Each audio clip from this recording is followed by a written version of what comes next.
Ay pupunta tayo ngayon dito sa Sitio Labahan. Makikita nyo po dito sa bandang kanan ko is yan po yung ilog galing po dun sa taas na Mabamparang. So kaya tinawag din po ata itong, di ko sure pero sa pagkakaalam ko kasi kaya tinawag na Sitio Labahan to is dito po sila mga naglalaba. So ayun, may makikita po kayo dito kagaya ni nanay. Dito sila naglalaba ang kanilang mga damit. Medyo hindi ko napansin to nung nakaraan na dumaan ako. Ayun o, makita nyo mga idol, merong falls dun sa banda dun. Yun.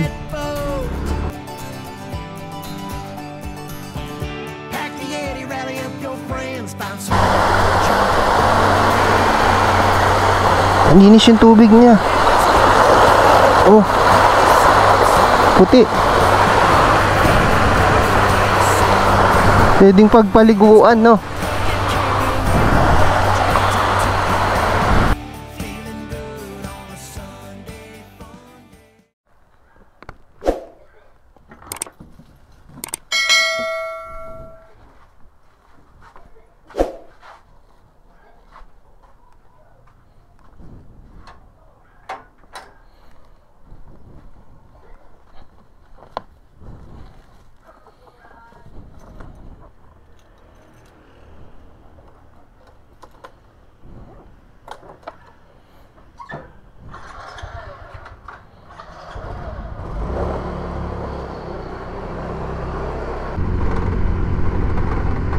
Hey, what's up? Magandang hapon mga idol. Ako nga pala si Abs Moto PH at nagbabalik muli. So ngayon ay pupunta tayo ngayon dito sa Sitio Labahan at i-explore lang natin po yung bagong gawang kalsada dito. So last time nakadaan na ako dito nung one time na nag-deliver ako doon sa Botong Francisco Avenue sa Mabamparang. So dito ako tumaan at sinubukan ko yung kalsada dito kung pwede nang daan or passable na po para sa mga motorista. So meron mga ilan-ilan na mga bikers na dumadaan dito at meron na din na mga motorista kaya ng mga nakamotor na ini-explore na rin tong kalsada na to. So under construction pa po siya. So may part pa po na inaayos. So makita natin mamaya pagpunta natin doon sa bandang taas. So ito po palang lugar na to is matatagpuan dito sa Sitio Labahan. Sa part na din po siya ng Domsa. So doon sa taas banda doon is yung Don Mariano Santos Avenue sa taas. So ito naman po yung bagong bubuksan na kalsada patagos pupunta doon sa Botong Francisco Avenue.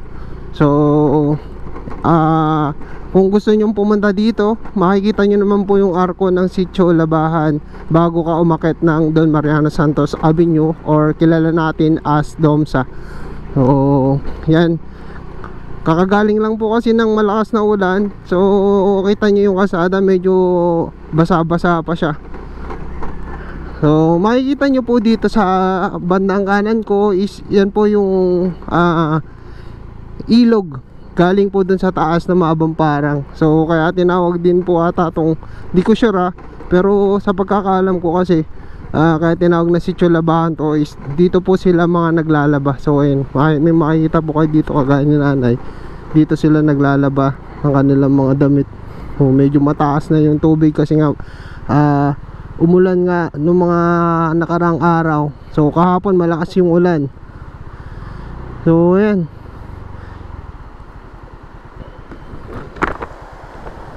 diyan sila naglalaba, sila nanay. So may mga ano naman dito, linya na din ng tubig. So syempre para mas makatipid sila, dito nila sinasabon, tapos siguro sa bahay na lang nila binabanlawan. So yan, marami na rin pong bahay dito. So pagka naayos na tong kalsadang to is mas madali yung maging access nila mga taga Mabamparang papunta sa bayan ng Angono. Hindi ka nadadaan sa Don Mariano Santos Avenue or sa Domsa.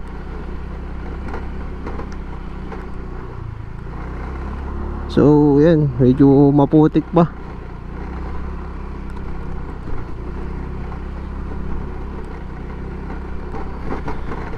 Ayan. Meron palang poles.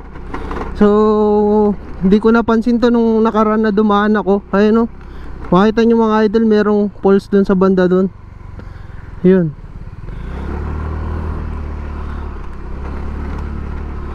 Ang lakas din ng tubig, ano.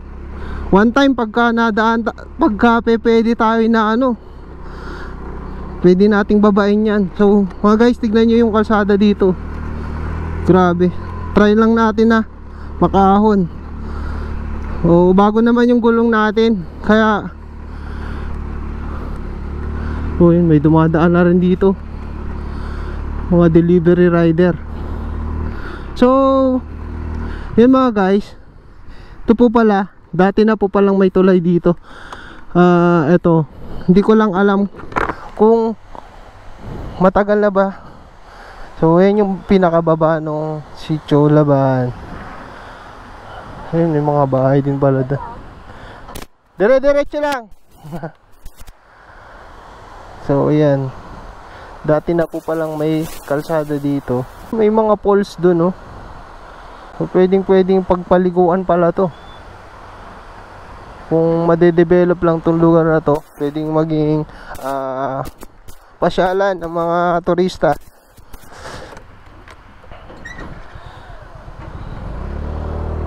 So napaka lubak ng kalsada dito. Yan.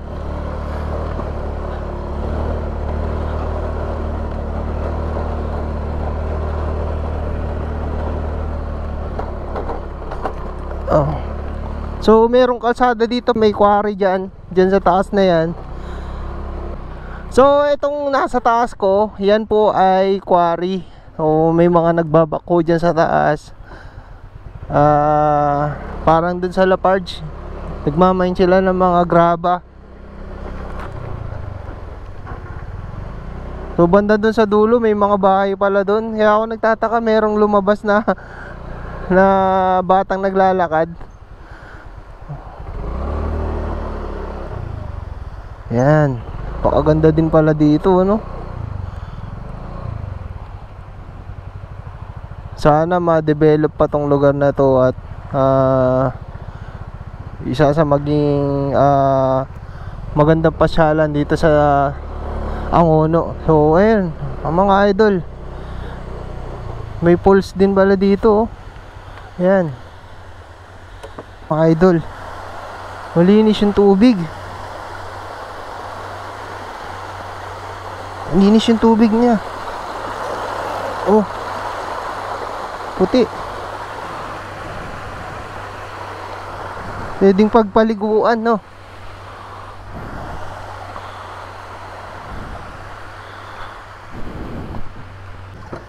So tara na mga guys, samahan nyo ako at libutin natin tong lugar na to. Tignan natin kung saan po yung pinaka labasan nitong kalsadang to. So ayun po yung pinakataas. So mag-iingat na lang din po kayo pagdadaan kayo sa lugar na yan, kasi hindi natin alam na mamaya mabagsakan tayo ng mga binubungkal ng mga malalaking bato. Ayun.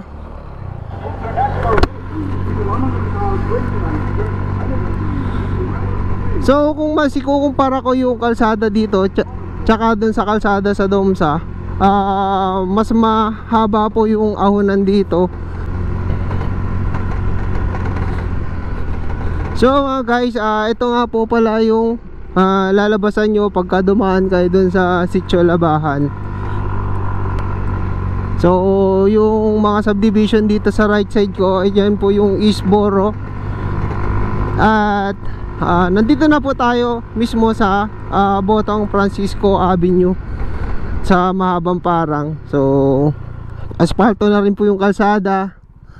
So ito yan yung East Borough Place.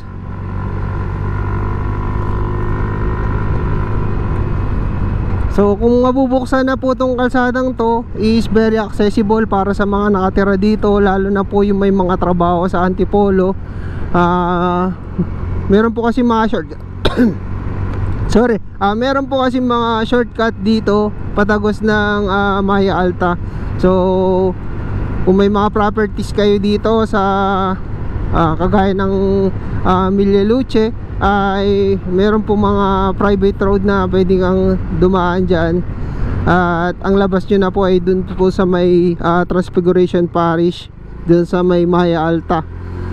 So sa mga taga dito naman na natira sa Botong Francisco Avenue, ay kung mabubuksan ito ay hindi na nila po kailangang umikot sa Domsa para dun dumaan, dahil mas madali na pong dumaan dito kasi dire-diretso na lang po.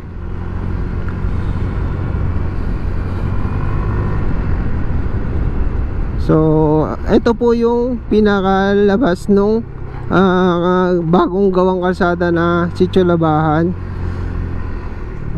Ito po yung Botong Francisco Avenue dito sa Barangay Mahabang Parang, Angono.